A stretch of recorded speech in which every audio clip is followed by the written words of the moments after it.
Hi, this is Brett Knowles from PM Squared Consulting.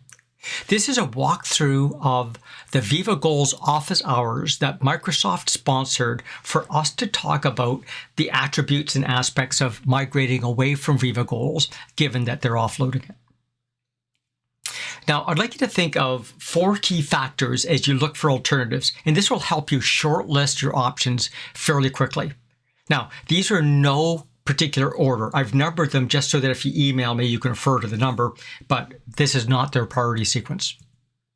So, SSO and security. What we've learned is most vendors do comply with ISO requirements. The dilemma is most enterprise clients, when they take a look at the security and have their own internal security audits, many software vendors don't pass those internal audits. So obviously, internal corporate constraints are tighter than what ISO currently has. So you'll need to validate that the vendors meet your requirements. Scalability. What we've learned is there are many applications in this space, as we're about to see, but most fall apart at about 500 users and very few go over 1,000 users. Now, many vendors tell you they have over 1,000. We've only been able to validate 4. Functionality. Now, we've got a list of about 150 functional elements that we think are core to strategy execution through OKRs. What I want you to do is to think of where your organization needs to be in 5 years' time. Don't think about it just today. Today, you might be just project management, or today you might just be HR, but the cost to switch is pretty high, as you're now experiencing. So think about where you might want to go. Now, we can provide you this list at your request. Just send me an email and we'll send you the spreadsheet and you can use it for your own assessment. We've assessed most of the vendors, and I'm not going to say that these numbers are precisely accurate, but based on the work that we've done, this is roughly what the profile is. So you can see, and this is just alphabetical and no priority sequence. You can see there's a great disparity in the functionality. And just because your preferred vendor isn't necessarily the highest scoring one doesn't mean it doesn't score high in the areas that are important to you.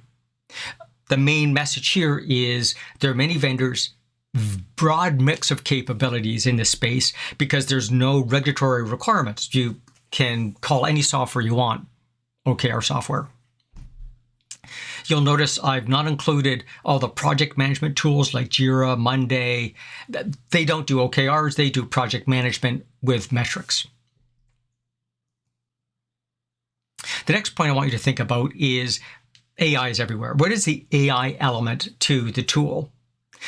We all have that common base of Viva Goals. Viva Goals had Copilot beginning to be built in, but basically anytime it took a look and tried to provide you an analysis with the KRs you had on the screen, it merely repeated back to you the data that was already there. Some of the better, more current AI tools actually take a look at the commentary you've put in and mix that in with the actual numbers to give you a much better analysis. The reason that's important is many people don't have that strategic mindset, don't have the ability to write good analytics, and this gives people a start and allows you to onboard people faster and get them competent in OKRs and seeing the benefits much sooner. And related to that is training. Most software vendors sell the software, but don't have comprehensive on-demand training. They also don't have, slide decks and stuff that you can use for your own team. They also don't have certification processes. They don't have in-person training. And the reason these things are all important is as you expand, this contributes to your total cost of ownership. If you've got to do the training and keep it up to date and so on, it's going to be a tremendous drag on the organization going forward.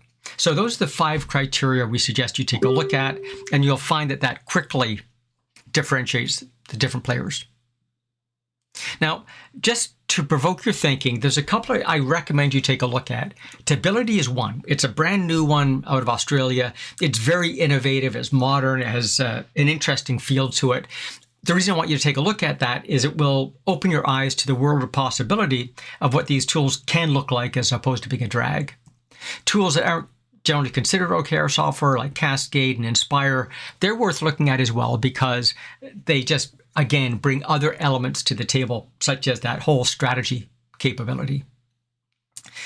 Again, we can't tell you what the functionality looks like compared to what your requirements are, your scaling requirements, and so on. Now, one of the questions that came up is, how is it you can minimize disruptions as you swap from Viva Goals? So here's the thing. If you're still in your planning phase for 2025, or you're about to go into your new year, continue doing your planning as you currently are, but launch it in your new tool. In other words, if you're still in the planning phase for 25, or at this point, it's probably year ending 2026, set it up in your new tool. Don't begin in Viva Goals and then change partway through the year. If you're already in your year, which many organizations are based on a calendar period, you could close it off at the end of the month, or better yet, during your quarter end retrospective and refresh, and then just begin the new tool in the new quarter or the new month. And of course, it's easier if it's actually not mid-period, but quarter end. Just launch the new quarter in the new tool. This is super important. Don't wait until the Viva Goals cut off at the end of the year. Why? End of year is going to be busy. You're trying to put in your end of year number. You don't want to be also training people on new software, launching the new software, and so forth. Get this done ahead of time and wean yourself off of Viva Goals during the year, not at year end. So to minimize disruptions, for one, most importantly, consider the magnitude of change you're going to put on. Literally, it's like buying a new car. You've got a current tool called Viva Goals. You're going to buy a new tool. And like a car, it's going to be frustrating for the first couple of weeks because the coffee holder's not where you want it and stuff. But in 2 weeks' time, you'll be over it. So a minimal viable product is an exact copy of what's happening currently in Viva Goals in this new tool. And then you can add in the additional functionality later. And I say that because Viva entered this space with the lowest possible functionality to call itself a credible OKR tool. There's a whole bunch of stuff that's missing. For example, we all use Power BI to do the reporting. Your new tool probably will have reporting into it already. Do I turn that on right away or not? Maybe you've got to have the AI approved by some internal IT team. Turn it on without the AI, put the AI on later. Communication. Before you launch the new tool, build that full communication package, realizing you've got two constituents, those that are already using Viva Goals, and you've got to help them with that transformation, and those who are using no tool that may get sucked into this new program as you move forward. Education. As I mentioned before, make sure that you've got that one-page quick start guide, link it to a series of, 90-second videos, preferably on the vendor site so that they update them and so forth. And then finally, offer support, have coaching in the meetings, provide office hours, and so forth. And that will minimize the disruptions that you have in your organization as you go forward. So we've got a team at your disposal to help in this migration. We've done quite a few already, and obviously our backlog's filling up with organizations that are making this move. Love to help you on this journey going forward. Feel free to contact us in any way with any questions, and we'll help you go forward. Thanks.